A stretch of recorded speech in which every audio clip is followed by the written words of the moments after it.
اس کے لفظوں کا سلسلہ بیا نے آگے سے شروع کیا تھا۔ سرخی میل کالی آنکھیں جھیل جیسی آنکھوں سے ٹکرائی تو دلوں میں سمندر کا شور برپا ہوا تھا۔ بلاج تو اس کے لفظوں کی گہرائی اور سچائی میں ڈوبا ہوا تھا، پر لوگوں پر اعتبار کرنا معنی اس کی فطروں میں شامل ہی نہ تھا۔ بے ساختہ وہ اسے دیکھے ہنس دیا۔ باتیں کرنی آتی ہیں تمہیں، وہ بھی بہت اچھی، تم یونیورسٹی میں لیکچرار بن جاؤ۔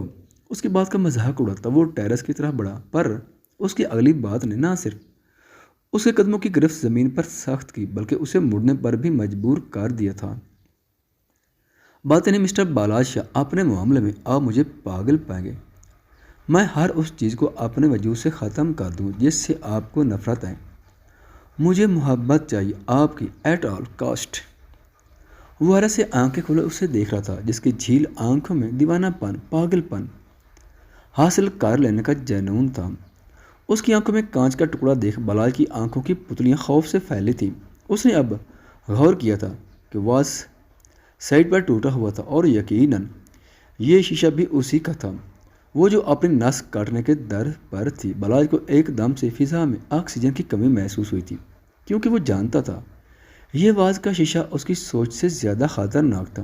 اس نازک جان کے لیے اس شیشے سے اس کی نس کٹتی یا نہ کٹتی، پر اسے اور بہت سے نقصان ہو سکتے تھے۔ یہ واز اس نے خاص طور پر بنوایا تھا اور اسے جڑتے وقت جو کیمیکل یوز کیے گئے تھے وہ اسکن کے لیے خطرناک تھے۔ بیا یہ کیا پاگل پن ہے، غصے سے چیختے اس کی رگیں ابھر رہی تھیں، پر بیا کی حالت ایسی تھی جیسے اسے کو فرق نہ پڑا ہو۔ میں آپ کی سوچ سے زیادہ پاگل ہوں، وہ مسکرا کے کہتی، اس شیشے کو ہاتھ پر رکھتی کہ بالاج کی بات پر دو چند سانسوں کے لیے حیرت میں اسے دیکھے گئی۔ اس کی آنکھوں سے ہی بالاج جان گیا تھا کہ اسے کسی قسم کا خوف نہیں ہے۔ یہی وجہ ہوئی تھی کہ وہ واقعی طور پر خوف میں آ گیا تھا۔ بیا جان، اسے نیچے رکھو، مجھے تمہارے وجود میں دوڑتے خون سے بھی محبت ہے، کیونکہ یہ تمہارے وجود کا حصہ ہے۔ اس کی حیرت کا فائدہ اٹھاتے وہ آگے بڑھتے وہ شیشہ اسے لے چکا تھا۔ اب جا کر اسے تھوڑا سکون ملا تھا، اور وہ اب بھی حیرت سے بالاج کی طرف دیکھ رہی تھی، جو اب ریپر پیکٹ میں ان ٹوٹے شیشوں کو رکھ رہا تھا۔ بالاج کو تو اب صحیح معنوں میں اب غصہ آیا تھا۔ اپنا کام مکمل کرتے وہ اس کی جانب گھوما۔ بے وقوف لڑکی، میں نے واز بہت شوق سے بنوایا تھا، تم نے یہ کیوں توڑا؟ اسے غصے سے چیختے دیکھ وہ اپنا چھوٹا سا منہ بنا گئی تھی۔ یہ غلطی سے ٹوٹا تھا اور آپ مجھ سے پیار سے بات کریں، غصہ آپ نہیں کر سکتے۔ وہ اپنے اوپری ہونٹ اندر لیے نچلے لب کو باہر نکالے معصومیت سے بولی، پر اس کی ہونٹوں والی حرکت پر بالاج نے اپنا حلق تر کیا۔ Be it's dangerous, next time میں ایسی کسی بھی بے وقوفی کو معاف نہیں کروں گا۔ وہ اسے وارن کرنے والے انداز پر بولا، پر لہجے میں کہیں نہ کہیں فکر واضح تھی۔ اف، اتنا پیار، میں کہیں مار ہی نہ جاؤں۔ بے وسی کہتی وہ گرنے والے انداز میں بیڈ پر گری تھی، ساتھ بالاج کو ہاتھ سے پکڑ کر کھینچا، جو بیلنس برقرار نہ رکھنے کی وجہ سے ساتھ ہی بیڈ پر گرا تھا۔ بالاج اس کی گردن کے گرد باہیں ڈالے وہ اتنی محبت سے بولے تھی کہ وہ سب بھلائے دیوانہ وار اسے ہی تکنے لگا۔ بالاج کی نظر اس کے چہرے سے ہوتے اس کی سراہی دار گردن پر رکی۔ بیوٹی بون پر موجود براؤن تل اسے اس قدر حسین لگا کہ بے اختیاری میں وہ جھکے اس پر اپنے لب رکھ گیا تھا۔ اس کی شیو کی چبھن گردن پر محسوس کرے جہاں دھڑکنیں 100 کی سپیڈ سے دوڑ رہا تھا، وہیں اس کے چہرے کی تراش پھیلی تھی۔ اس کی بڑھتی جسارتوں پر وہ گھبراتی اسے پکار گئی۔ بالاج بھی تھوڑا پیچھے ہوتے اپنی بے اختیاری پر تھوڑا شرمندہ ہوا تھا، پر اس کا شرمسار چہرہ بیا کو بہت برا لگا تھا کہ وہ بیوی تھی اس کی، پھر کس بات کی شرمندگی؟